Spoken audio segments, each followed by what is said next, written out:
കൊച്ചു ത്രേസ്യ പുണ്യവതി നിന്നിൽ റോസാപുഷ്പം പോലെ ഹൃദയം.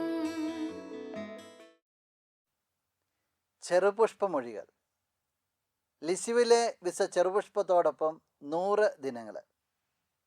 38ാമത്തെ ദിനമായ ഇന്ന് നമ്മൾ ധ്യാനിക്കുന്ന ചെറുപുഷ്പമൊഴി എൻ്റെ ദൈവവിളി സ്നേഹമാണ്. നമുക്ക് കണ്ണുകളടയ്ക്കാം. ഞങ്ങൾക്കേറെ പ്രിയപ്പെട്ട ഞങ്ങളുടെ കൊച്ചു ത്രേസ്യായെ, സ്നേഹത്തിൻ്റെ പ്രവാചകിയാണല്ലോ നീ. നിൻ്റെ ജീവിതത്തിലേക്കും ചുറ്റുപാടുകളിലേക്കെല്ലാം തിരിഞ്ഞു നോക്കിക്കൊണ്ട് ദൈവവിളി സ്നേഹമാണെന്നുള്ള ഒരു വലിയ കണ്ടെത്തലെത്തി. ആ സ്നേഹത്തിന് നീ വില നൽകി.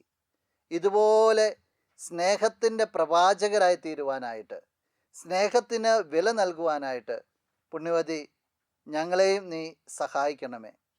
നിൻ്റെ ശക്തിയേറിയ മാധ്യസ്ഥം മൂലം ഞങ്ങളിപ്പോൾ അപേക്ഷിക്കുന്ന എല്ലാ നന്മകളും, പ്രത്യേകിച്ച് നമുക്ക് നമ്മുടെ എല്ലാ നിയോഗങ്ങളെയും ഈ നിമിഷം ചേർത്ത് വയ്ക്കാം.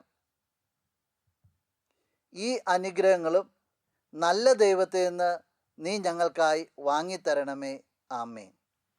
നമ്മുടെ കർത്താവ് ഈശോ മിശിഹായുടെ കൃപയും പിതാവായ ദൈവത്തിൻ്റെ സ്നേഹവും പരിശുദ്ധാത്മാവിൻ്റെ സഹവാസവും വിശുദ്ധ കൊച്ചു ത്രേസ്യയുടെ പുഷ്പവർഷവും നിങ്ങളെല്ലാവരോടും കൂടി ഉണ്ടായിരിക്കട്ടെ, ഇപ്പോഴും എപ്പോഴും എന്നേക്കും.